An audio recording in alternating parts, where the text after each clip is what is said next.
Halo Kidalers, selamat datang kembali di channel Hobi Kidal.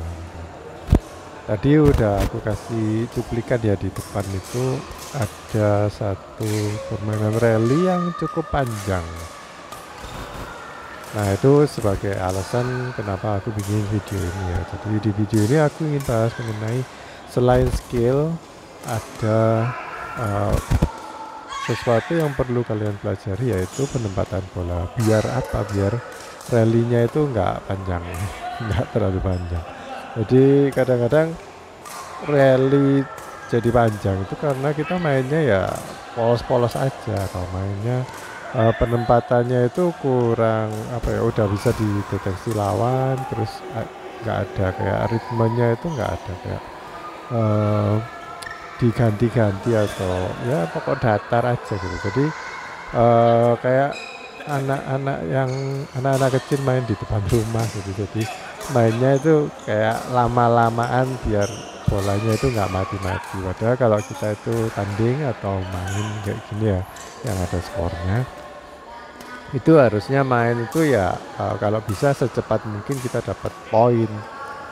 Selain bisa main lebih banyak game, kan banyak yang nunggu ya biasanya kalau kita main satu grup itu. Atau biar kita itu gak cepet capek juga, dan kalau kita nggak capek kita bisa main berkali-kali dalam hari itu.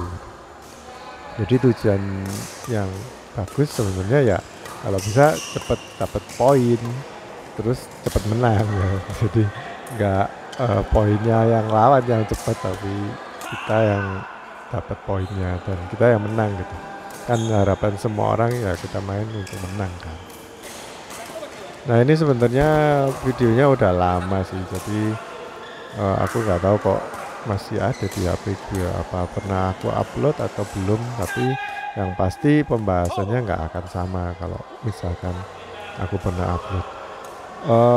Di sini aku partner sama Mas Arya, yang sekarang ini aku rasa Mas Arya skillnya improve a lot. Jadi skillnya itu bertambah dan lumayan bagus sih. Jadi biasanya kalau aku lawan Mas Arya itu sekitar ya 9 kali menang dari 10 kali pertemuan. Tapi sekarang mulai ini ya apa, skornya itu disusul gitu, dan malah sering kalah sih aku akhir-akhir ini sama Mas Arya. Sekarang juga lebih banyak tipuan-tipuannya juga, terus nggak sering out sih. Nah, kalau kita lihat di video ini ya, Mas Arya itu kayaknya nempatin lob, kadang out, terus smash, datar, keras tapi datar gitu. Dan sampai sekarang aku lihat mungkin ini cuman kebiasaannya orang ya. Kadang kita nemui pemain A itu kebiasaannya apa, pemain B kebiasaannya apa. Tapi apa kebiasaan itu bagus untuk dilakukan, atau perlu ada kayak perubahan, atau mungkin ada perlu improvement, dipoles dikit ya. Sebenarnya aku lihat di sini kayak ada gerakan-gerakan dari Mas Arya itu kalau dia gagal melakukan eksekusi, misalkan smashnya datar sampai out ke belakang daerahnya lawannya, itu dia langsung gerak-gerakin kayak pergelangan, jadi ngayun raket berarti dia tahu kan kalau biar lebih nuki harus pakai volley atau pergelangan tangan.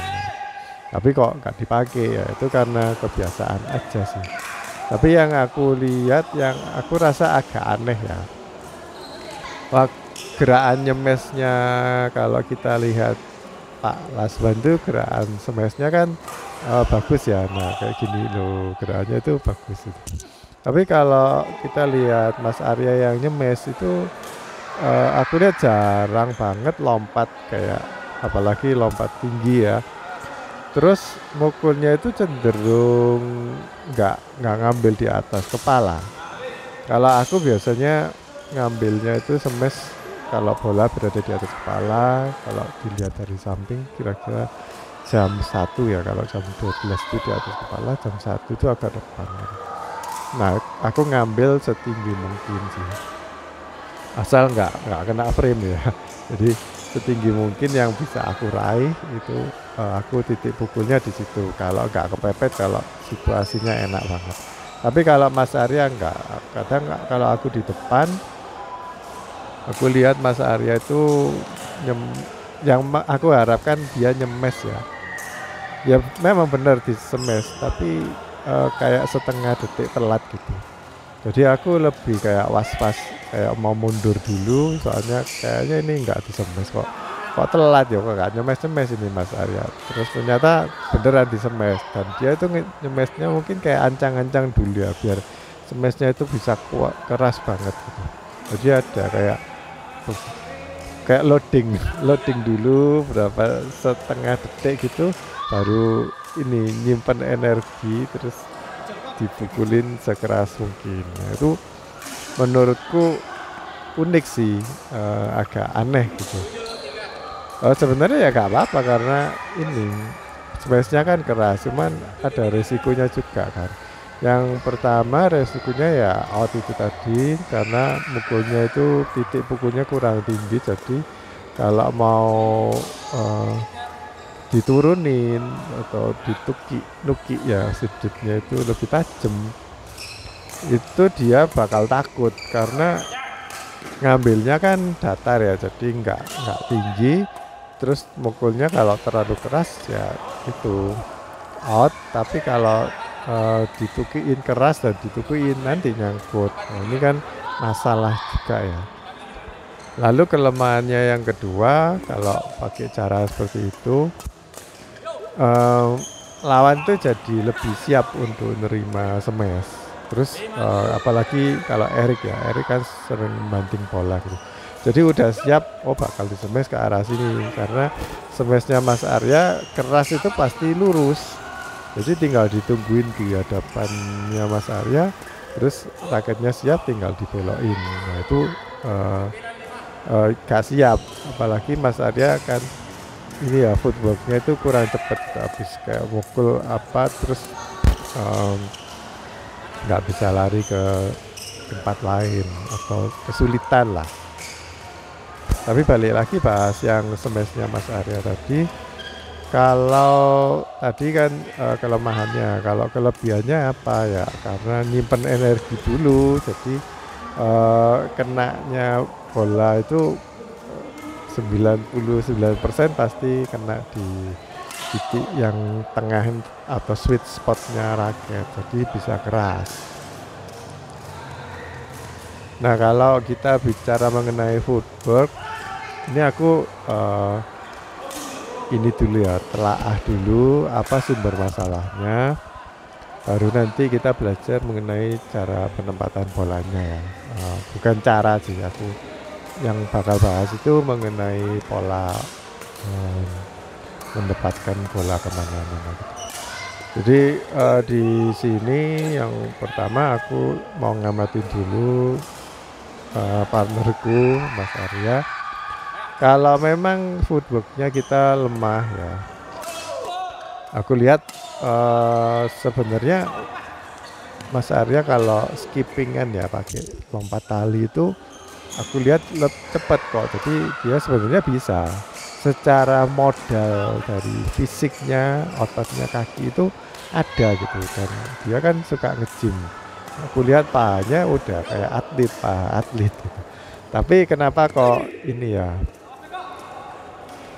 kok kalau lari kok kurang cepat, atau kalau di ada bola dadaan gitu kayak kaget terus gak dikejar gitu. Nah, kenapa kok kayak gitu? Nah, ini ada beberapa tips sih dari aku, nggak cuman buat Mas Arya aja. Jadi kalau kita itu berdirinya di lapangan di tempat yang strategis, kita bisa lebih cepat untuk ngambil bola itu. Dan yang kedua, kalau kita itu punya kan kira-kira atau asumsi, oh gerakannya lawan tuh kayak gini, kayaknya mau ngelop sih. Terus kalau gerakannya lawan kayak gini, kayaknya ini mau smash sih. Smash ke arah mana itu kita kan punya asumsi. Nah, kita jangan punya asumsi itu cuma satu atau dua, tapi kalau bisa itu 5 atau berapa atau lebih gitu. Jadi, oh gerakannya lawan kayak gini ini bisa nyemes lurus, bisa nyemes silang, bisa drop shot silang, atau bisa ngelop. Nah, itu memang ada beberapa tipuan-tipuan dari lawan yang kita sebelum kita kenal lawan, apalagi kalau orang baru ya, itu kita harus punya banyak asumsi, terus kita pelajarin. Jadi oh kalau gerakannya kayak gitu, dia itu bisa ngeluarin misalkan 10 macam pukulan dari gerakan yang sama. Nah, yang sering keluar mana? Biasanya ini ada kebiasaan orang gitu. Jadi nggak semuanya itu 10 ini dipakai setiap kali ada gerakan kayak gitu. Dia pakai cara yang pertama, cara kedua, ketiga, empat gitu, enggak. Jadi ada favoritnya orang itu yang mana, yang satu atau yang ketiga atau yang kelima gitu. Oh ternyata gerakan kayak gitu orang ini favoritnya enggak jadi nyemes, tapi sering ngedrop shot, dan ngedrop shotnya silang. Jadi kita harus lebih aware sih kalau menghadapi itu. Jadi atlet juga tahu sih kalau lawannya ini kebiasaannya apa, kalau lawan ini kebiasaannya apa. Mungkin kalau jarang ketemu, kalau atlet kan luar negara ya, jadi jarang ketemu. Tapi kalau sesama di pelatnas pasti sering ketemu, jadi perkembangannya itu tahu. Oh, yang dulunya yang dikeluarin pukulan favorit 1, 3, sama 5. Sekarang kok nambah 1, 2, 3, sama 5. Berarti ada kemajuan atau ada perubahan style main. Nah, kalau ketemu atlet dari luar negeri, lain negara, nah mungkin enggak ini ya, paling 1-2 kali itu bakal ketulun karena ada yang baru dan kita nggak tahu. Sama kalau kita main di sini sama orang yang nggak kenal, itu kita bisa tahu. Terus sama yang direkam juga, kalau rekam kan bisa tahu ya, kalau ini video lama dibanding sama yang baru, kita bisa tahu oh orang itu ternyata improve gitu. Nah, skill improve itu bagus, jadi nggak cuman main datang terus main oh pokok seneng, lega, puas, pulang, tapi nggak ada pelajaran yang baru. Nah, kita kan kalau punya skillnya nambah setiap kali datang, walaupun dikit-dikit tapi nggak apa-apa. Itu berarti kita punya daya berjuang yang bagus, dan kita orangnya selalu kepingin belajar, itu bagus sih. Tapi yang kita sering lupa ya, cara nempatin bola, terus sama titik jaganya itu di mana. Nah, main double tuh harusnya ya kita harus ada jaga jarak dengan partner kita. Seringkali kalau aku lihat misalkan aku di depan gitu, terus mau ngambil, dan Mas Arya ini enggak jalan atau enggak lari ke tempat yang kosong gitu, kan aku enggak lihat dia itu berada di mana. Seharusnya Mas Arya kan lihat aku di depan tuh, aku di mana, dia harusnya nempatin ke area yang sekiranya aku bisa ambil dan nggak mati.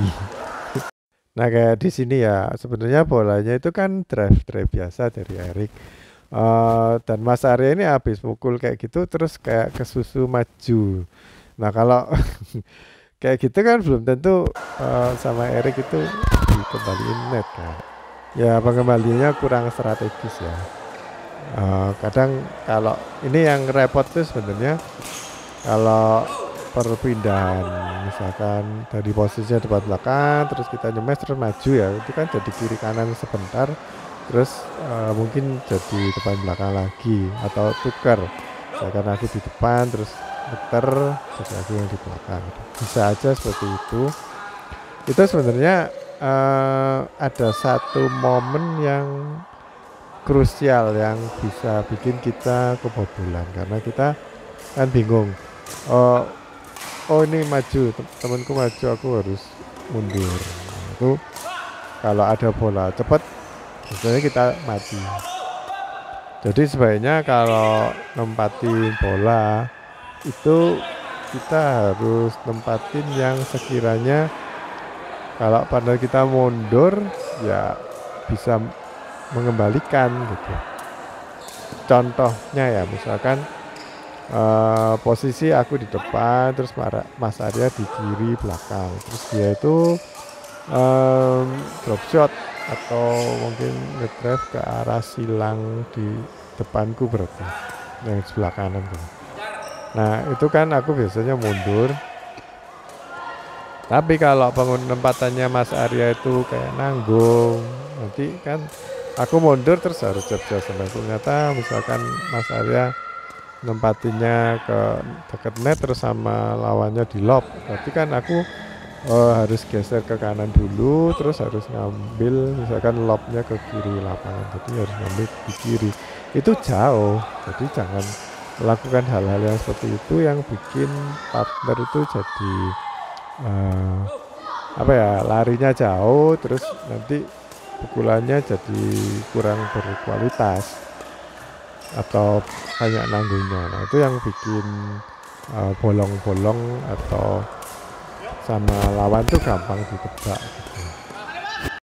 Nah seperti di sini ya waktu aku mau ngambil bola ini kan aku kayak single ya jadinya main terus Mas Arya jadi kayak penonton berdiri kayak gitu harusnya dia itu udah dari tadi tuh udah langsung maju jaga depan terus kayak ini ya habis ngelob itu majunya jangan terlalu depan kalau dikasih lob lagi nanti bingung dan sebenarnya gak apa-apa kayak gitu tapi jangan ngambil lagi ke belakang biar partner yang ngambil gak apa-apa kayak gitu aku kadang bingung ya Mas Arya ini aku sebenarnya bisa ngambil aja lebih enak aku karena aku juga kita jadi kalau di tengah-tengah kayak gini itu aku ngambilnya lebih enak gitu tapi Mas Arya kalau ngambil malah nggak enak posisinya.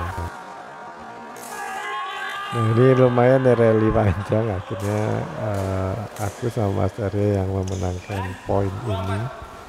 Mungkin kalian bisa lihat ada gerakan tanganku yang kayak minta Mas Arya itu jaga di mana jadi saling komunikasi ya. Dan komunikasi sebenarnya juga penting tapi jangan terlalu sering kadang kan ini ya ada bola-bola yang sebenarnya out gitu tapi udah kadung Mas Arya tuh bilang ke aku Mas jadi aku kayak ada kewajiban untuk ngambil itu bola padahal kalau aku nggak dikasih aba-aba gitu mungkin aku bakal percaya pada my own judgment ya ini bolanya out atau enggak kayak kira-kira out tapi karena udah dibilang Mas kayaknya ini bolanya masuk jadi bisa bikin partner jadi ragu-ragu pada dirinya sendiri mau ngambil atau enggak. Nah ini juga sering sih terjadi. Jadi kalau di smash Mas Arya ngembaliinnya silang bagus. Jadi nggak selalu lurus ya. Kalau biasanya anak-anak yang pemula itu kalau di smash ya cuma di blok aja lurus pokok pengembaliannya. Nah, ini bisa silang dan dia itu maksa untuk silangnya itu jauh ke belakang. Tapi jauh aja itu gak cukup, harus tinggi dan jauh.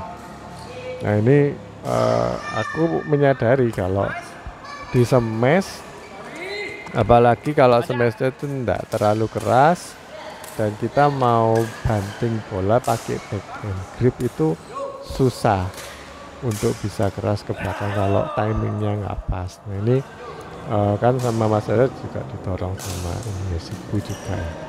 Tapi nanggung. Terus sama Erik kan suka cegat-cegat di tengah ya, depan tengah itu langsung cepat tangannya smash. Jadi ya mati. Sering aku lihat seperti itu. Akhir-akhir ini aku menyadari kalau untuk bisa defend lebih nyaman, lebih enteng ya, itu bisa keras kalau kita itu megang gripnya itu nggak terlalu kencang. Jadi kayak megang raket tuh pakai 2 jari aja, telunjuk sama jempol. Terus tuh mau mukul, waktu bolanya datang kita tinggal tangkap gitu aja, bisa keras sih.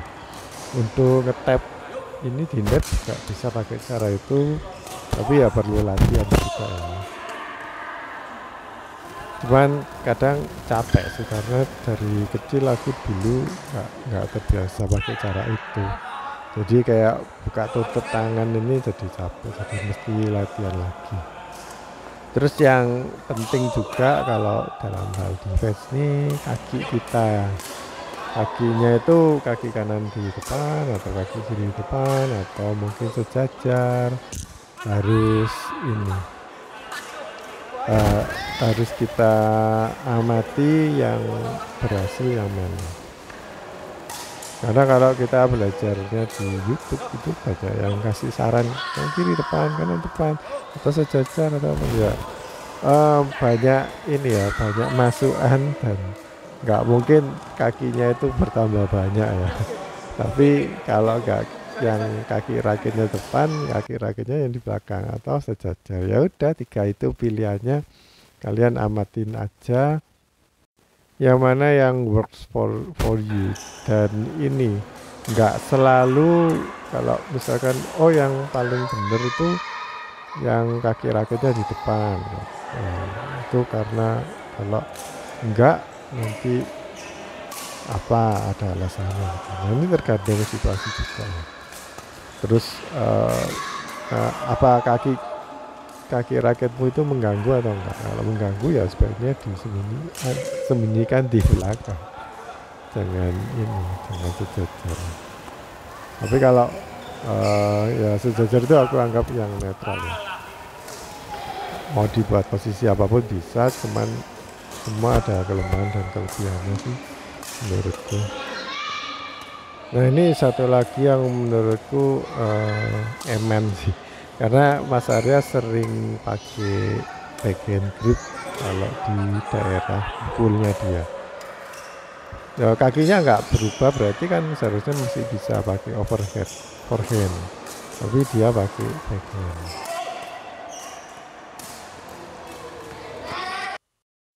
Nah ini kan aku di-smash oleh Pak Alasman ya, terus aku ngembaliin kayak di blok, terus dia ngasih ke daerah net. Nah ini kayaknya kan aku memang jauh ya, dan kalau lari-lari untuk bisa ngeblok di net itu memang perlu latihan agak banyak sih. Soalnya otot kita itu kayak punya percepatan kayak mau maju terus kan. Lebih gampang memang kalau kita ngangkat bola. Mungkin Pak Laswan nungguin ya. Jadi kita harus cari peluang, biasanya di daerah mana. Kalau kita lihat sepersekian detik itu kayaknya lawan tuh gak gerak, jadi kita lebih baik ngasih yang di depan.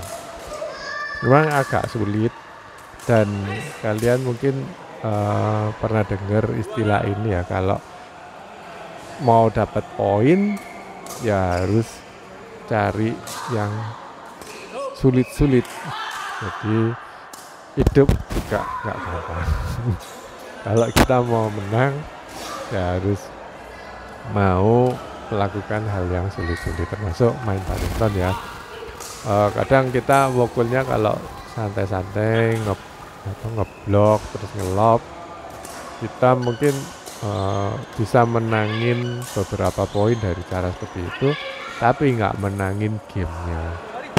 Untuk bisa menangin gamenya kalian harus pakai semua cara, bukan segala cara ya, semua cara legal yang kalian tahu, entah itu dari strategi, terus skill, terus power, terus teknik menghemat energi juga dipakai. Dan pukulan-pukulan yang kita rasa sulit untuk dilakukan, itu kalau kita lakukan biasanya dapat poin.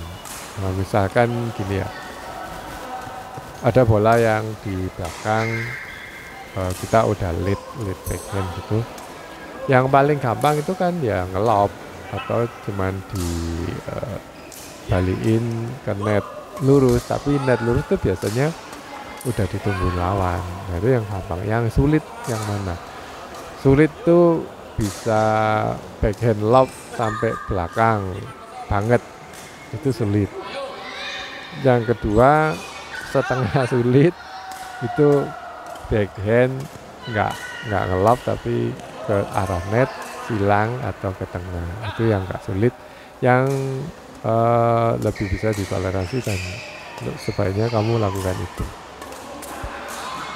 Kalaupun belum bisa, mati terus, latih aja terus. Jadi tujuannya kita main tuh jangan cari pengembalian yang gampang-gampang, cari yang susah-susah biar nanti kalau dibutuhin kita bisa. Kalau kita mainnya biasa-biasa terus, kalau pas kalah gini terus kalian tengah-tengah main pasti udah kayak nyerah. Oh, kalah wis, nyerah. Terus alasannya capek, padahal gak berani lanjut karena takut kalah. Jadi biasanya gini ya, pertama menang, terus game kedua kalah, kan mau lanjut rubber game, terus ini takut kalah, jadinya seri aja, nggak perlu dilanjutin.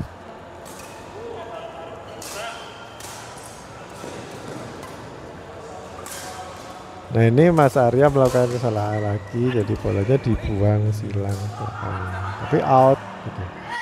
Sebenarnya bagus sih, soalnya nggak nyangka. Aku sendiri kalau jadi Pak Lasman dikasih yang seperti itu juga nggak nyangka bolanya bakal ditaruh ke sana gitu.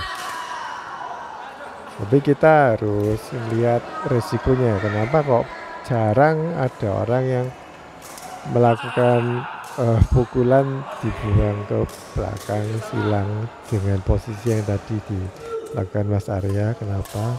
Karena ya resikonya lebih besar, jadi matian kalau melakukan hal itu. Makanya nggak banyak orang yang melakukan hal itu. Ya, kita nggak akan pernah tahu pikiran dari lawan kita itu apa sebelum bolanya dipukul sama mereka. Maka dari itu kita harus lebih siap untuk antisipasi dan asah intuisi atau asumsinya. Oke guys, jadi gitu aja video kali ini. Jam sewanya udah habis, jadi dimatikan lampunya. Oke guys, sampai jumpa di video berikutnya. Semoga bermanfaat. Jangan lupa like dan subscribe. Bye bye.